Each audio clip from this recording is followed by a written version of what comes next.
Hello my dear students, आज हम पढ़ने वाले हैं क्लास 12 फ्लेमिंगो बुक का second chapter lost spring story of stolen childhood. यह स्टोरी का सेकंड पार्ट है। पहले पार्ट में हम लोगों ने पढ़ा था साहेब आलम के बारे में, जो एक रैग पीकर था। आज हम दूसरे पार्ट में मुकेश के बारे में पढ़ेंगे, जो एक चूड़ी बनाने वाले का पुत्र था और बहुत गरीब था। चलिए स्टोरी को स्टार्ट करते हैं। I want to drive a car. यहाँ पे मुकेश कहता है कि मैं कार चलाना सीखना चाहता हूँ। Mukesh insist on being his own master. Mukesh जो है खुद का मालिक बनने पर जोर देता है। इंसिस्ट मतलब जोर देना या जिद करना। I will be a motor mechanic he announces. वह घोषणा करता है कि एक दिन मैं मोटर मैकेनिक बनूंगा। Do you know anything about cars I ask. फिर राइटर कहते हैं कि मैं उनसे पूछता हूँ कि क्या तुम कार के बारे में थोड़ा बहुत जानते हो। Do you know about anything about cars. I will learn to drive a car he answers looking straight into my eyes. मेरी आंखों की तरफ सीधा देखते हुए, मुझे सीधा देखते हुए वह जो है उत्तर देता है। कौन देता है? मुकेश उत्तर देता है कि I will learn to drive a car, मैं कार चलाना सीखूंगा। His dreams looms like a mirage amid the dust of street that fill his town Firozabad. अब यहाँ पे लूम मतलब क्या होता है? लूम मतलब होता है अस्पष्ट या धुंधला, और लाइक मिराज, मिराज मतलब होगा मृग तृष्णा, मतलब झूठा अपीयरेंस, मतलब झूठी झलक बोल सकते हैं, ठीक है, जो एक्चुअल में नहीं होता। एमिज्ड मतलब के बीच में होगा। डस्ट ऑफ स्ट्रीट मतलब गलियों के धूल। अब यहाँ पे उसका सपना, इसका सपना, मुकेश का सपना जो है, his dream looms like a mirage, उसका सपना जो है एक मिराज, एक मृग तृष्णा के समान अस्पष्ट है। जैसे हम लोग रेगिस्तान में जाते हैं, डिजर्ट में जाते हैं, डिजर्ट में जाएंगे, जब दूर से देखेंगे तो हमको पानी जैसे दिखाई देता है। दूर देखेंगे तो हमको ऐसा लगता है कि पानी का अपीयरेंस होता है, पानी है ऐसे टाइप का। जब हम पास में जाते हैं तो पानी नहीं रहता, लेकिन दूर से हमको क्या दिखाई देता है? वो पानी है इस टाइप का दिखाई देता है, चमकता है पानी के जैसे। तो इसी प्रकार वो झूठा अपीयरेंस है उसका। उनका सपना जो है, his dream looms like a mirage amid the dust of street, ठीक है, जो गलियों के धूल के समान के बीच में फैला हुआ है।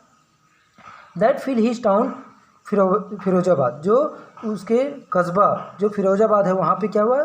भरा हुआ है। फेमस फॉर इट्स बेंगल, जो किसके लिए प्रसिद्ध है? फेमस किसके लिए फेमस है? वो बेंगल्स मतलब चूड़ियों के लिए फेमस है Firozabad. Every other family in Firozabad is engaged in making bangles. हर एक परिवार फिरोजाबाद का जो है, हर एक परिवार किस में लगे हुए हैं? चूड़ियाँ बनाने में लगे हुए हैं। इंगेज्ड मतलब होता है लगा हुआ होना, ठीक है। In making bangles it is the centre of India's glass blowing industry where families have spent generation working around furnace. अब ये जो है सेंटर है भारत का ग्लास ब्लोइंग, कांच पिघलाने वाला कारखाने का एक सेंटर है, मुख्य सेंटर है बोल सकते हैं। Where families have spent generation working around furnace, जहाँ परिवार जो है कई पीढ़ियों से, जनरेशन मतलब यहाँ पीढ़ी होता है, वर्किंग अराउंड फर्नेस भट्टियों के चारों तरफ, ठीक है, काम करने में लगे हुए हैं। वेल्डिंग ग्लास, और क्या करने में लगे हुए हैं? ग्लास को जोड़ने में, वेल्डिंग ग्लास, ठीक है, वेल्डिंग मतलब जोड़ना, बनाने में या जोड़ने में। Making bangles for all the women in the land it seems, और जहाँ भी प्रतीत होता है, जहाँ भी दिखाई देता है धरती में, सभी महिलाओं के लिए क्या करते हैं? चूड़ियाँ बनाने में लगे हुए हैं। कहाँ? फिरोजाबाद में, ठीक है। कई पीढ़ियों से कई पीढ़ियाँ जो है लगी हुई है, ठीक है, चूड़ियाँ बनाने में। Mukesh family is among them, और मुकेश का परिवार उनमें से एक है। मुकेश का परिवार उनमें से एक है। None of them know that it is illegal for children like him to work in the glass furnace with high temperature. अब उनमें से जो है कोई नहीं जानता कि ये गैर कानूनी है। इलीगल मीन्स क्या होता है? गैर कानूनी होना। फॉर चिल्ड्रन मतलब बच्चों के लिए गैर कानूनी है। इसमें भट्टियों में काम करना, फर्नेस नहीं, भट्टियों में काम करना, ये बच्चों को उससे काम लेना क्या है? ये गैर कानूनी है, ठीक है। Children like him to work in the glass furnace, जो कांच पिघलाने वाले भट्टियाँ हैं उस पर काम करवाना, क्या है? वो भी हाई टेम्परेचर में, विथ हाई टेम्परेचर मतलब बहुत ज़्यादा तापमान रहता है, उसमें काम कराना, ये क्या है? गैर कानूनी है बच्चों से, ठीक है। In dingy cells without air and light.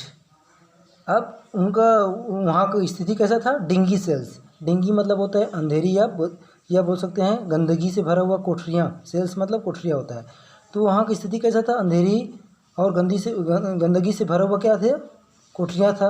Without air and light, जहाँ न तो हवा थी और न ही प्रकाश था। That the law if enforced could get him and all those 20,000 children out of the hot furnace। ठीक है, और अगर वहाँ कानून को लागू कर दिया जाता है, दैट लॉ मतलब कानून बोल सकते हैं, ठीक है। इन्फोर्स मतलब होता है लागू करना। अगर वहाँ कानून को लागू कर दिया जाता है तो जो वहाँ बच्चे 20,000 बच्चे मतलब 20,000 मतलब 20,000 जो बच्चे वहाँ काम करते हैं गरम गरम भट्टियों में, हार्ड फर्नेस में, वो उनको क्या मिल सकता है, छुटकारा मिल सकता है वहाँ अगर कानून का पालन करवा दिया जाए। Where they slog their daylight hours, जहाँ वे अपना दिन का डे लाइट मतलब आवर्स, जो दिन का समय की घंटे हैं, दिन के समय की घंटे हैं, उसको क्या करते हैं, अपना कठिन परिश्रम करते हैं वहाँ। स्लॉग मतलब बोल सकते हैं कठिन परिश्रम करना, जहाँ अपना कठिन परिश्रम करते हैं वहाँ।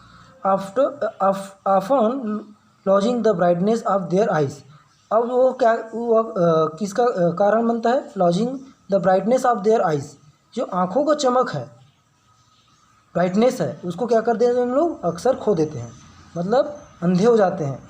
आँखों का चमक जो है खो जाते हैं, मतलब अंधे हो जाते हैं गर्म भट्टियों में काम करके।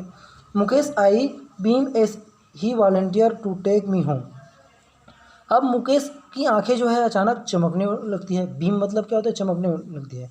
क्यों चमकने लगती है, जैसे ही volunteers to take me home, जैसे ही वह मुझे कहता है कि मैं आपको अपने घर लेके जाना चाहता हूँ, ठीक है। To take me home which he proudly says is being rebuilt, और जो क्या कहता है, जो गर्व से कहता है कि मेरा घर जो है पुनः रिब्यूल्ड मतलब पुनः उसको निर्मित किया गया है, पुनः बनाया गया है फिर से उसको। We walk down stinking lanes choked with garbage, फिर राइटर कहते हैं कि हम लोग कहाँ गए, घर जाने के लिए।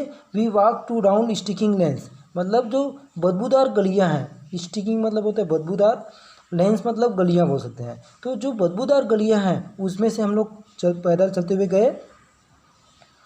चोक्ड विथ गार्बेज, और जो वहाँ की जो नालियाँ थी वो चोक्ड हुआ था, चोक्ड हुआ मतलब ब्लॉक हो जाना, मतलब गार्बेज मतलब बोल सकते हैं जो गंदगी है, कूड़ा करकट है, उसके कारण नालियाँ जो है ब्लॉक हो गई थी, जिसके कारण बदबू आ रहा था। Stinking lanes choked with garbage. Past homes, जैसे हम लोग कई घर को गुजर कर जा रहे थे, तो that remains hovels with crumbling walls, जो अब वहाँ पे जो दीवार था, जो गलियों में जो दीवार था वो क्या था, हॉवल्स। अब हॉवल्स मतलब बोल सकते हैं, हॉवल्स मतलब ये बोल सकते हैं कि जैसे with families of womens, sorry, hovels with crumbling walls, crumbling मतलब जो बहता हुआ दीवार से ज़्यादा जैसे पानी बह रहा है इस टाइप का लगता था। अब हॉवल्स मतलब क्या बोल सकते हैं इसको, हॉवल्स मतलब बोल सकते हैं छप्पर या छोटे गंदे घर। हॉवल्स जो छप्पर लगा हुआ, जो टीना का बना हुआ घर कैसा था, जब घर से हम पास्ट होम्स, जब हम वहाँ से गुजर रहे थे, घरों के जो गलियों के घरों से गुजर रहे थे, तो ऐसा लग रहा था उनका घर कैसा था, छप्पर से बना हुआ था, क्रम्बलिंग वाल्स। अब क्रम्बलिंग वाल्स मतलब क्या हो सकते हैं, बहती हुई, ठीक है, जैसे गिर रहा हो या उसमें से पानी बह रहा हो, क्रम्बलिंग वाल्स इस टाइप का दिखता था वहाँ का घर। उबली डोर्स, अब उबली मतलब हो सकते हैं डामाडोल, हिलता था, वहाँ के दरवाजे के जैसे हिल रहा हो, उबली डोर्स था, उनके में दरवाजे ऐसे थे जैसे हिल रहा हो इस टाइप का। नो विंडोज़, और उसमें खिड़कियाँ नहीं थी।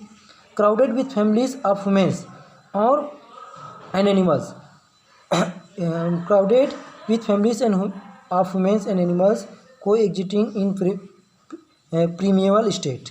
अब वहाँ का जो परिवार कैसे रहता था, जैसे पुराने समय में मानव और जानवर, इंसान और जानवर एक साथ रहते थे ना, भीड़ भाड़ में एक ही जगह में एकदम भीड़ से युक्त। Crowded with families of womens and animals coexisting in primeval state, जिस प्रकार आदिम समय में, पुराने समय में रहते थे, उस प्रकार उन लोग भी रहते थे।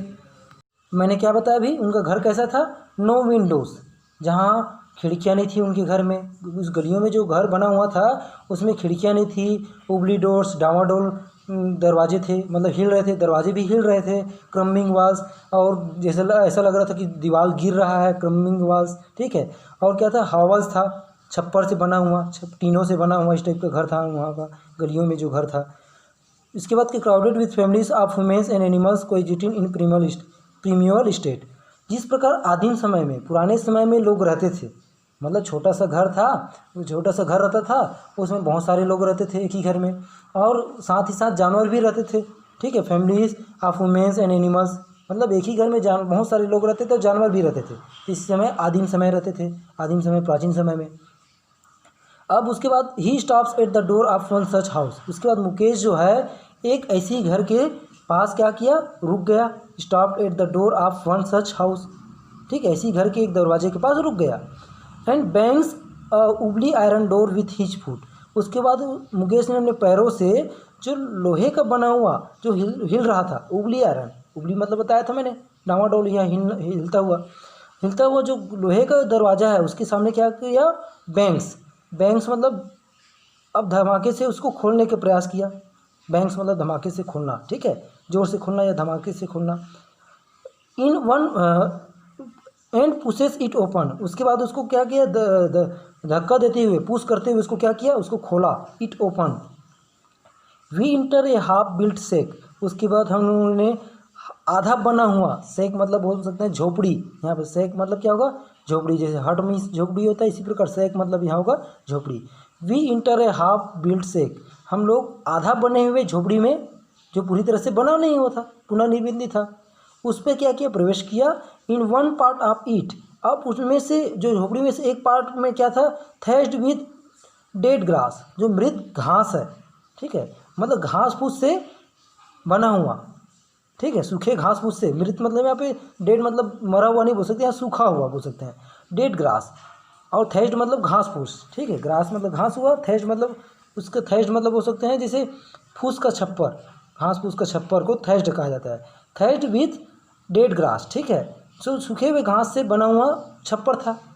Is a firewood stove over which, is a firewood stove. अब वहाँ क्या था, एक चूल्हा बना हुआ था, लकड़ी का मतलब लकड़ी का आग जलाने वाला चूल्हा बना था, जैसे लकड़ी का उपयोग करते हैं ना चूल्हे में, उस टाइप का चूल्हा वहाँ बना हुआ था। Is a firewood stove over which seats a large vessel of sizzling spinach leaves.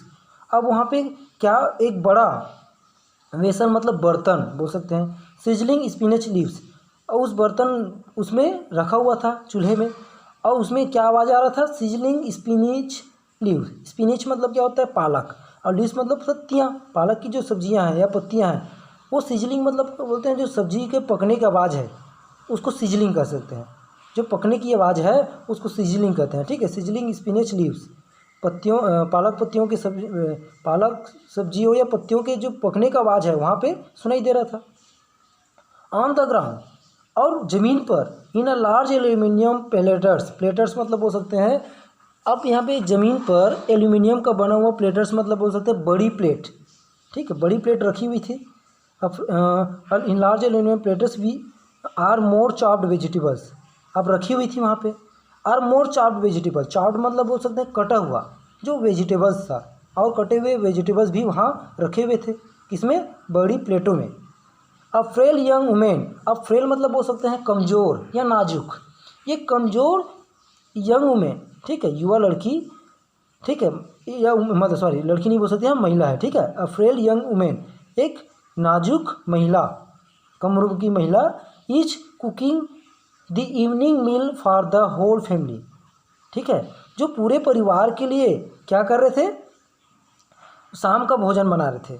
A frail young women is cooking the evening meal for the whole family, पूरे परिवार के लिए क्या कर रहे थे, शाम का भोजन बना रहे थे। दी इवनिंग, अब दी क्यों पढ़ा मैंने, क्योंकि ई वॉवेल साउंड है इसलिए मैंने दी पढ़ रहा हूँ, ठीक है, ध्यान रखेंगे, the evening.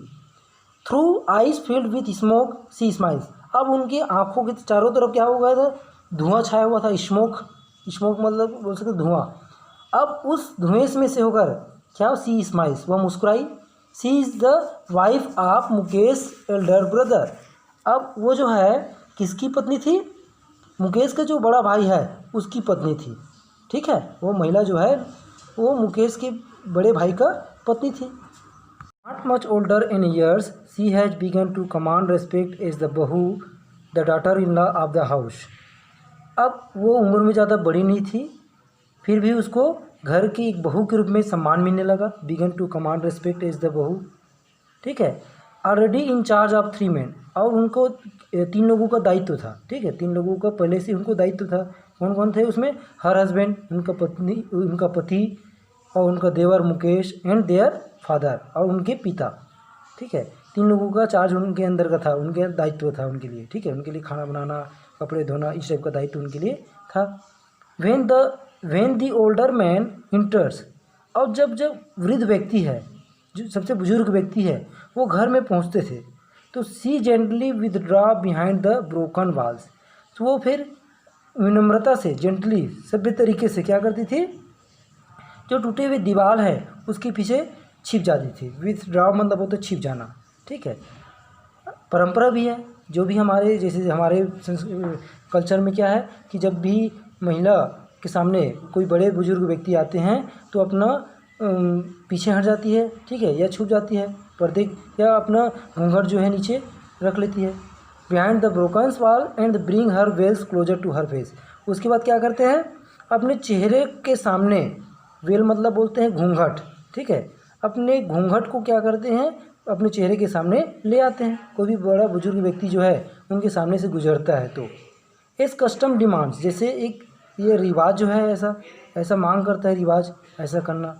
Daughter in law must veil their faces before male elders, मतलब जो कस्टम क्या कहता है, जो डॉटर इन लॉ है, बहू है, उनको अपने चेहरे के सामने, ठीक है, अपने बड़ों के सामने, अपने से बड़ों के सामने अपने चेहरे पर घूंघट को लाना पड़ता है। In this case the Elder is an improvised Bengal maker.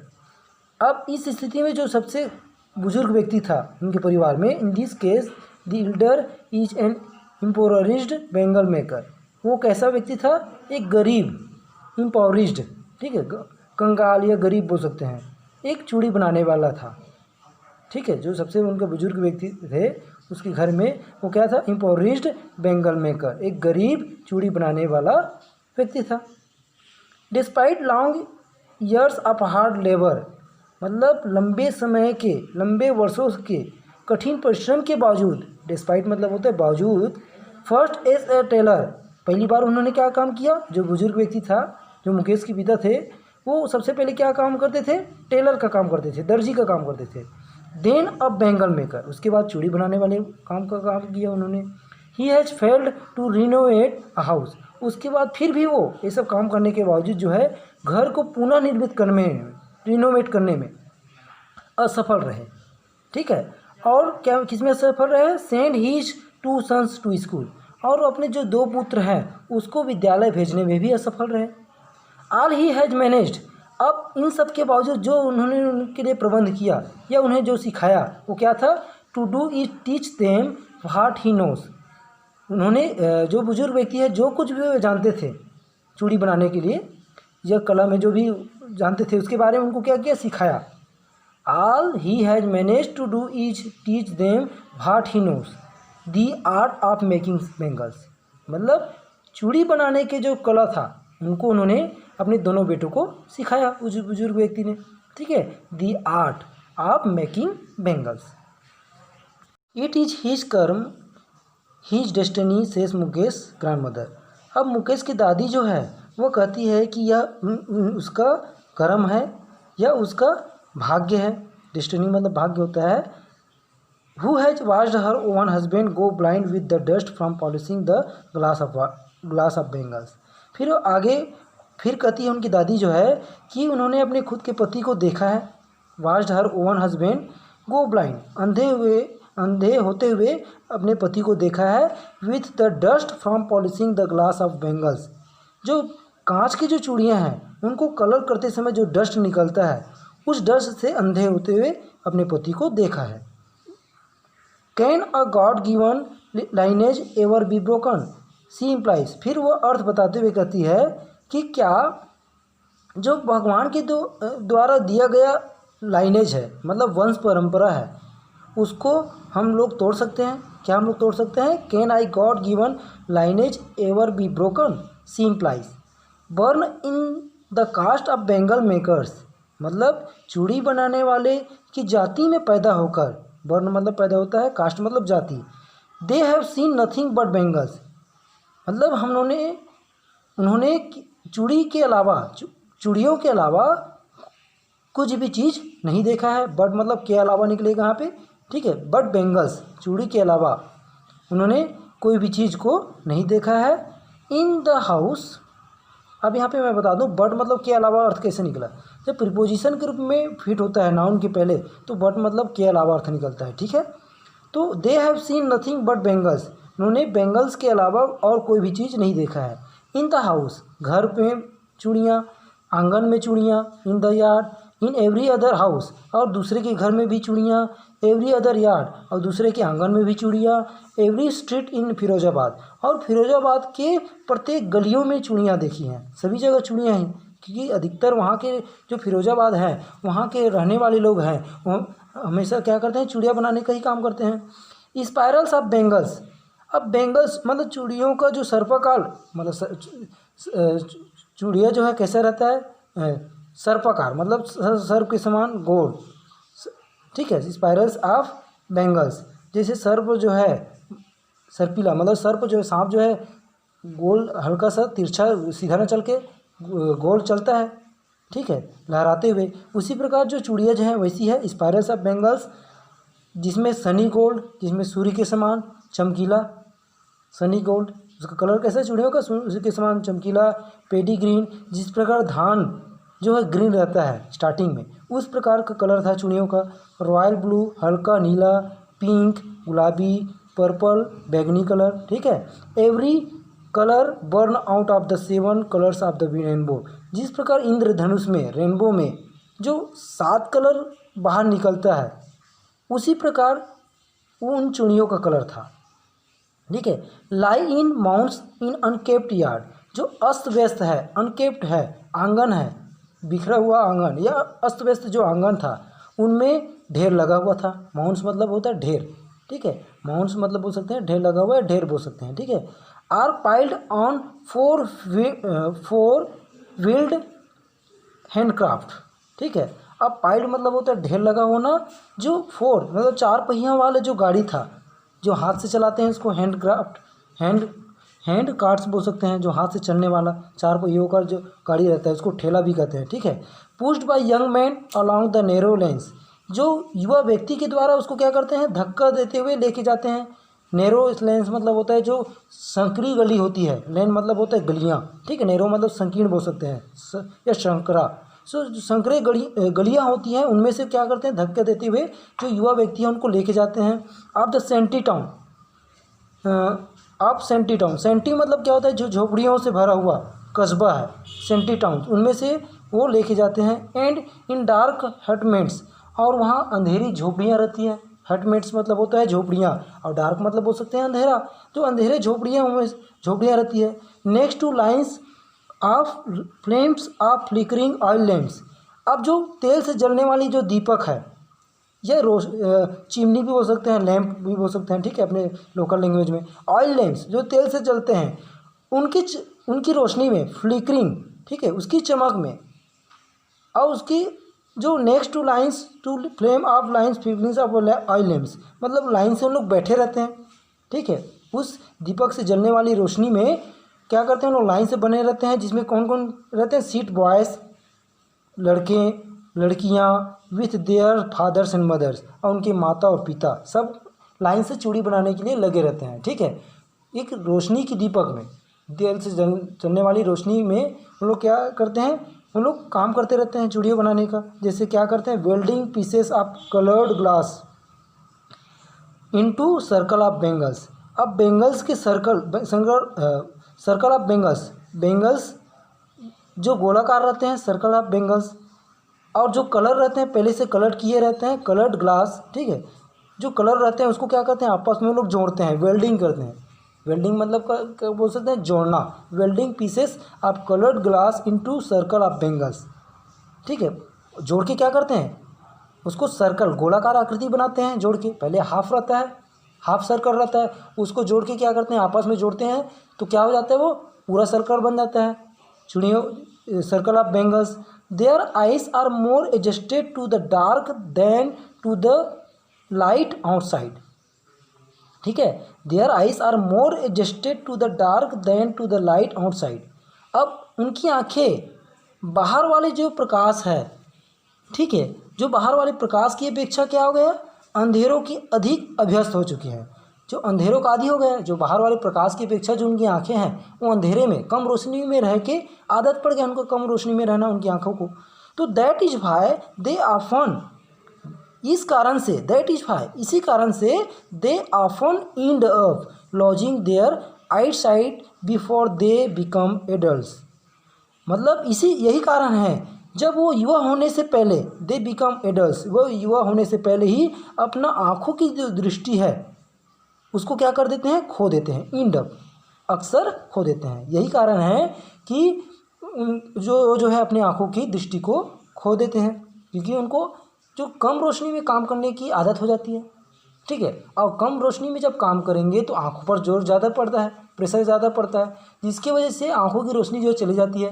अब उनको आदत पड़ जाता है उनको कम रोशनी में काम करते हुए, तो बाहर जब निकलते हैं तो उनको बहुत ज़्यादा आँख में एकदम चमकीला लगता है, जिसके कारण उनकी आँखों को और भी नुकसान होता है। ठीक है। Savita young girl in a drape pink dress seats along side an elderly man. Savita एक युवा लड़की जो फीकी गुलाबी कलर की ड्रेस पहनी हुई थी और किसके बगल में बैठी हुई थी, एक वृद्ध महिला के बगल में बैठी हुई थी। सोल्डरिंग पीसेस ऑफ ग्लास, कांच के टुकड़ों को जोड़ते हुए।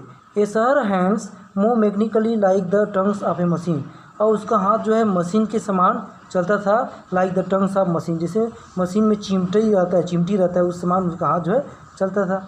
आई wondered if she knows the sensitivity of the bangles she helps make it. मैं आश्चर्य से राइटर कहते हैं कि मैं आश्चर्य से सोच रही थी कि सी नोज, क्या वह जानती है, the sensitivity of the bangles, मतलब चूड़ियों की पवित्रता के बारे में, सी हेल्प्स मेक, जिसे वह बनाने में मदद करती है। It symbolise an Indian women suhag, इसको किसका प्रतीक माना जाता है, भारतीय महिलाओं का सुहाग के रूप में प्रतीक माना जाता है, किसको, चूड़ियों को।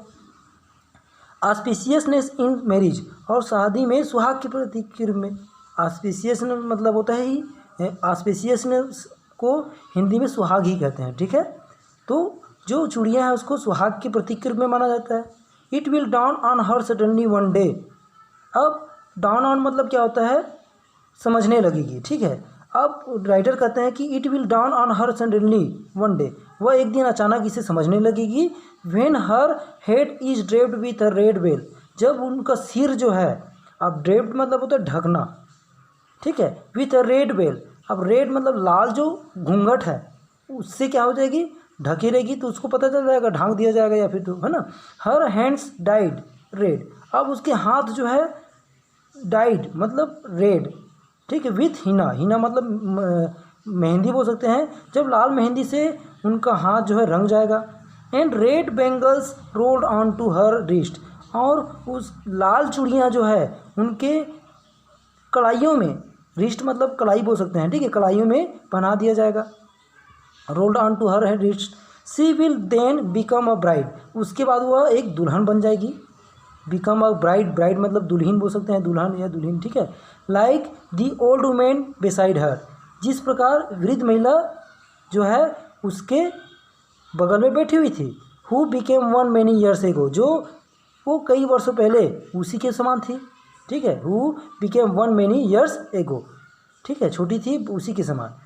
सी still has bangles on her wrist, अब उनके जो महिला थी, वृद्ध महिला थी, उनके हाथों में अभी भी, उनकी कलाइयों में, हर रिस्ट उनकी कलाइयों पर अभी भी, स्टिल मतलब अभी भी या फिर भी बोल सकते हैं, she still has bangles on her wrist, और उसकी कलाइयों पर अभी भी चूड़ियाँ थी। But no lights in her eyes, किंतु उनकी आंखों में कोई चमक नहीं था। एक वक्त शेर भर खाना भी नहीं खाया, she says in a voice drained of joy, अब खुशी की बिना की आवाज़ में, खुशी की बिना मतलब बिना खुशी के आवाज़ में वो कहती है कि मैंने एक दिन पेट भर खाना भी नहीं खाया।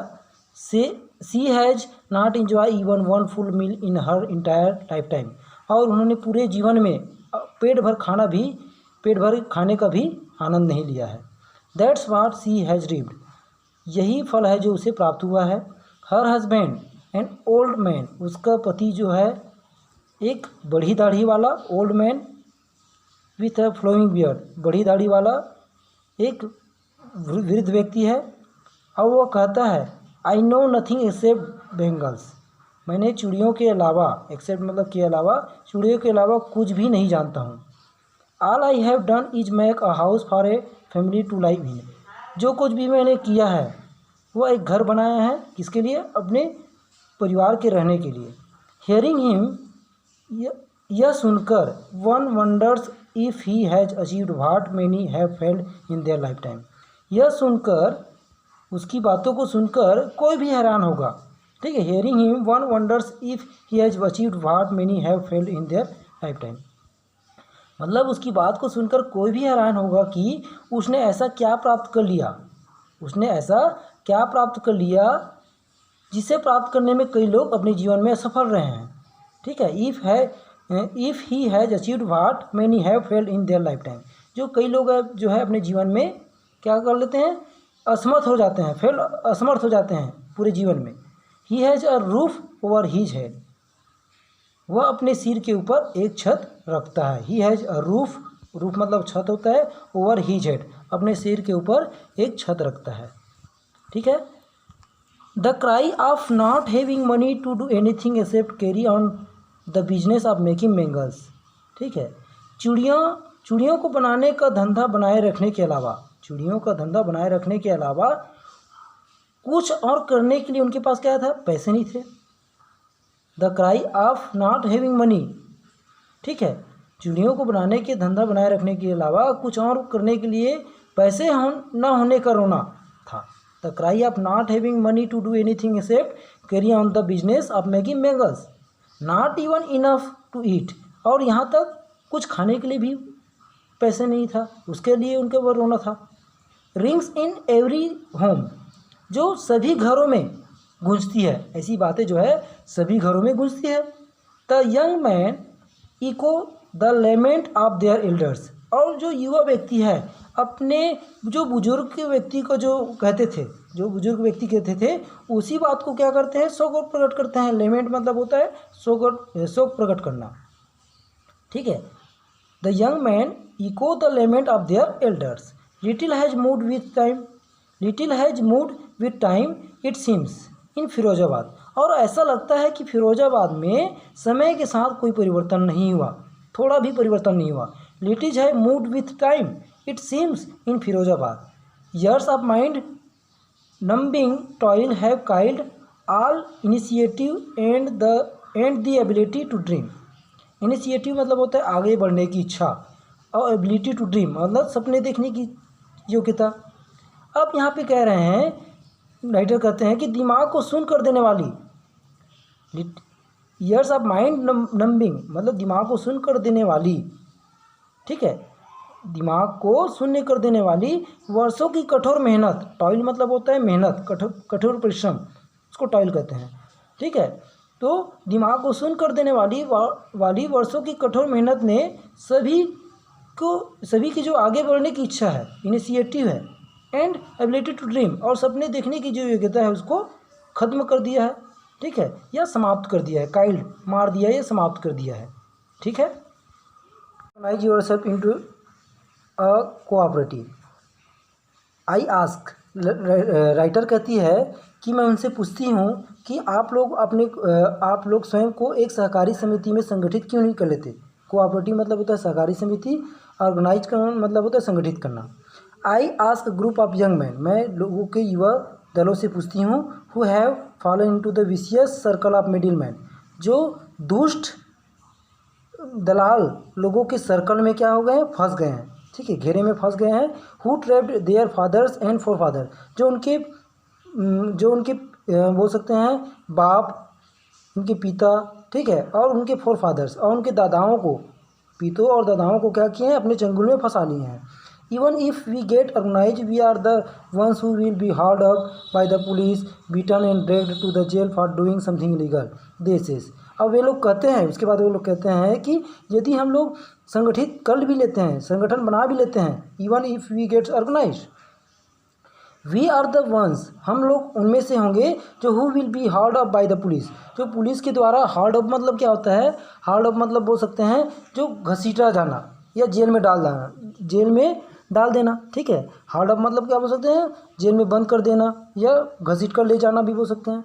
तो hard up by the police, beaten, और उनको पुलिस के द्वारा घसीट कर ले जाया जाएगा और बीटन, उसको मारा जाएगा, एंड ड्रैग्ड टू जेल, और उसको ड्रैग मतलब घसीट कर जेल में डाल देना, ड्रैग्ड टू जेल, और जेल में उसको घसीट दिया जाएगा।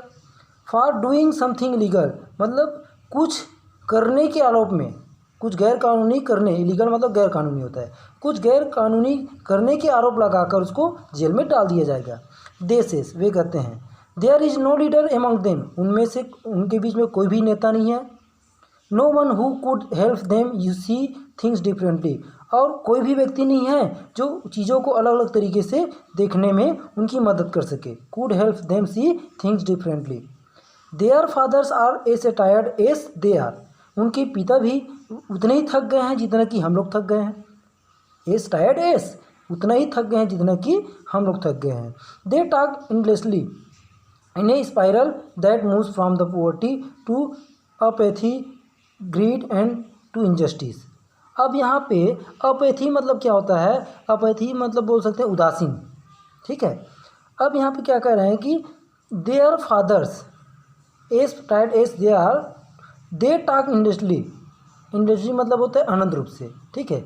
वे अनंत रूप से एक सर्पिल चक्र में पड़े पाते हैं अपने आप को। दे talk industry in a spiral that moves from the poverty, जो किसके इर्द गिर्द घूमता है, गरीबी के इर्द गिर्द, गरीबी के इर्द गिर्द, और to apathy, greed and injustice, और जो है उदासीनता, ठीक है। अपैथी मतलब क्या बोल सकते हैं, उदासीनता, देखो पॉवर्टी, उदासीनता और लालच, ग्रीड मतलब होता है लालच, ठीक है। और अन्याय, इनजस्टिस, इनजस्टिस मतलब क्या होगा, अन्याय, अन्याय, अन्याय और लालच, उदासीनता और गरीबी के इर्द गिर्द क्या होता है, घूमता है उनका, ठीक है, समय जो है। Listening to them I see two distinct word, अब उनको सुनकर, लेखिका कहती है कि उसकी बातों को सुनकर, जो उनकी बात है उनको सुनते हुए मुझे दो अलग अलग, डिस्टिंक्ट मतलब होता है अलग अलग, ठीक है।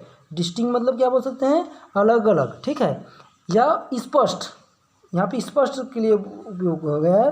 लिसनिंग टू देम, अब उन लेखिका कहती हैं कि उनको, उनकी बातों को सुनकर आई सी, मैं देखता हूँ कैसा, दो स्पष्ट दुनिया को देखता हूँ, ठीक है। One of the family caught in a wave of poverty, wave मतलब होता है जाल, पॉवर्टी मतलब क्या होता है, गरीबी, और बर्डन मतलब होता है बोझ, ठीक है। अब लेखिका क्या कहती है, उसकी बात को सुनते हुए मुझे दो अलग अलग संसार दिखाई देती हैं। एक संसार ऐसे परिवार का, सच फैमिली, ठीक है, ऐसे परिवार का जो गरीबी के जाल में फंसा हुआ है, ठीक है।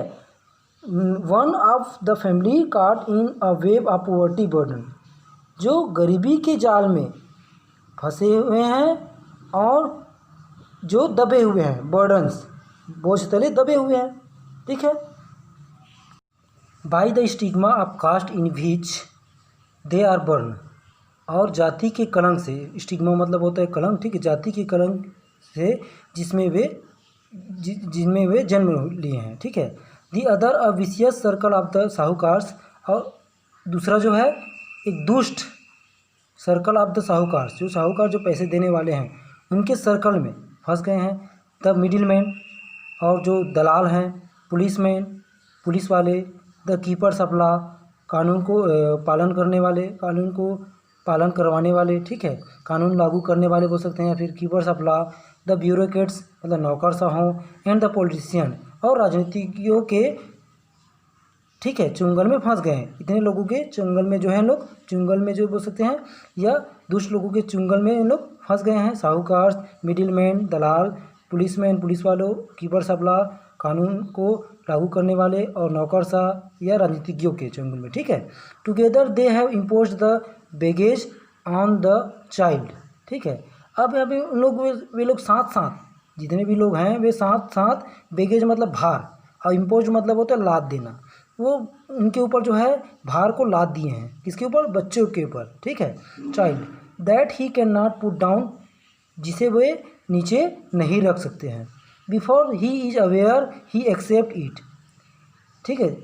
अब यहाँ पे बोल रहे हैं जब तक वो क्या थे, अवेयर थे, जानते थे, बिफोर उनके जानने से पहले, बिफोर ही इज अवेयर उनके जानने से पहले, ही एक्सेप्टेड इट वे लोग क्या करते हैं, उस चीज़ को स्वीकार कर लेते हैं।